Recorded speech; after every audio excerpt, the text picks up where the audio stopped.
നിങ്ങളുടെ favourite shows ഇനി ഒരിക്കലും മിസ്സാവില്ല. ഇപ്പോൾ C5 കാണും നിങ്ങളുടെ ഫേവറേറ്റ് ഷോ തികച്ചും സൗജന്യമായി.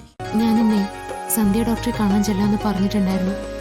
അത് ഓർക്കാതെയാ ഞാൻ അമ്പലത്തിൽ വരാന്ന് പറഞ്ഞത്. നമുക്ക് മറ്റൊരു ദിവസം പോയാ പോരെ? യോ പെണങ്ങല്ല സച്ചേട്ടാ, നമുക്ക് നാളെയോ മറ്റൊരു ദിവസം ഉറപ്പായിട്ടും പോവാം. പ്ലീസ് സച്ചേട്ടാ, എന്റെ സച്ചേട്ടനല്ലേ, പെണങ്ങല്ലേ?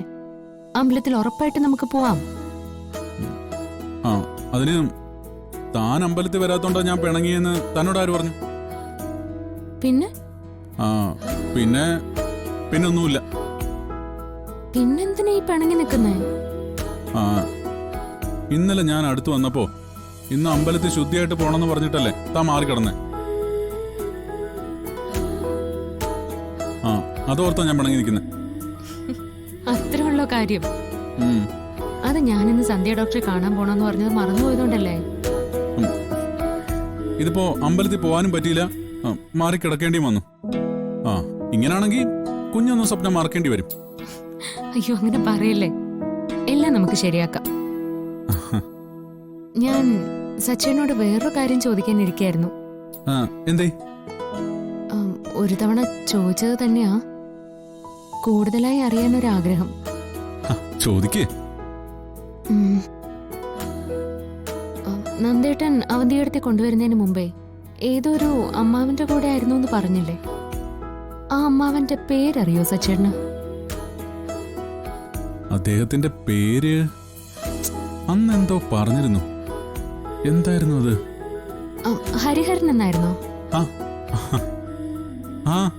അതെ, ഹരിഹരൻ. അത് തന്നെയായിരുന്നു. അല്ല, തനിക്ക് എവിടെ നിന്ന് കിട്ടി ഈ പേര്? ഞാൻ അന്വേഷിച്ച് കണ്ടുപിടിച്ചതാ. താൻ കുറച്ചു ദിവസമായല്ലോ ഏട്ടത്തിയുടെ ജീവചരിത്രം തിരക്കി നടക്കുന്നു. എന്താ കാര്യം? ഒന്നുമില്ല, ഞാൻ അന്ന് പറഞ്ഞില്ലേ, ചുമ്മാ ഒരു കൗതുകം. പല കാര്യങ്ങളിലും ഏട്ടത്തെ എന്നെ ഞെട്ടിച്ചോണ്ടിരിക്കുക. അപ്പോ കൂടുതലായി അറിയണമെന്ന് തോന്നി. ഒരു വീട്ടിൽ താമസിച്ചിട്ട് ഒന്നും അറിയില്ല എന്ന് പറയുന്നത് മോശമല്ലേ? ഈ ഹരിഹരൻ എന്ന അമ്മാവന്റെ വീട്ടില് എപ്പോഴെങ്കിലും സച്ചേട്ടൻ പോയിട്ടുണ്ടോ? ഇല്ല, അച്ഛനും നന്ദേട്ടനും മാത്രമേ പോയിട്ടുള്ളൂ. ഞാൻ തന്നോട് പറഞ്ഞതൊക്കെ ഞാനും കേട്ടിട്ടുള്ള കാര്യങ്ങൾ മാത്രം. നമ്മുടെ വിവാഹത്തിന് അച്ഛൻ ചെന്ന് ക്ഷണിച്ചായിരുന്നു, അദ്ദേഹം വന്നില്ല. നന്ദേട്ടൻ പോയതുകൊണ്ടും ഏട്ടത്തിയുടെ ജീവിതം ഇങ്ങനെയൊക്കെ ആയതുകൊണ്ടും നമ്മളോട് ഒരകൽച്ചയാ. നന്ദേട്ടൻ പോയ സമയത്ത് അദ്ദേഹം ഏട്ടത്തെ തിരികെ വിളിച്ചുകൊണ്ടുപോകാനൊക്കെ ശ്രമിച്ചായിരുന്നു. ഏട്ടത്തി പോകുന്നതിനോട് അച്ഛന് താല്പര്യമില്ലായിരുന്നു. അത് മനസ്സിലാക്കി ഏട്ടത്തി ഇവിടെ തന്നെ നിന്നു. പിന്നീട് അദ്ദേഹത്തിന്റെ വിവരങ്ങളൊന്നുമില്ല. ഏട്ടത്തിക്ക് ചിലപ്പോൾ കോണ്ടാക്ട് ഉണ്ടാവും. അദ്ദേഹത്തിന്റെ വീടിരിക്കുന്ന കറക്റ്റ് സ്ഥലമോ കോണ്ടാക്ട് ചെയ്യാനുള്ള എന്തെങ്കിലും ഒന്ന് സംഘടിപ്പിച്ച് തരുമോ സച്ചേട്ടൻ? അല്ല, മറ്റൊന്നിനും അല്ല, അദ്ദേഹത്തിനെ നമുക്ക് ഇവിടേക്ക് കൊണ്ടുവരാം. അവന്റെ അടുത്തേക്ക് ആകെയുള്ളൊരു അമ്മാവനല്ലേ.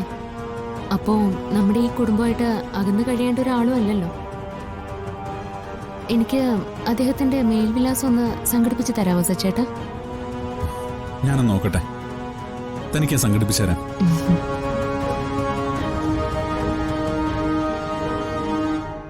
ഡൗൺലോഡ് ചെയ്യൂ C5 ആപ്പ്. കാണൂ എല്ലാ എപ്പിസോഡുകളും സൗജന്യമായി.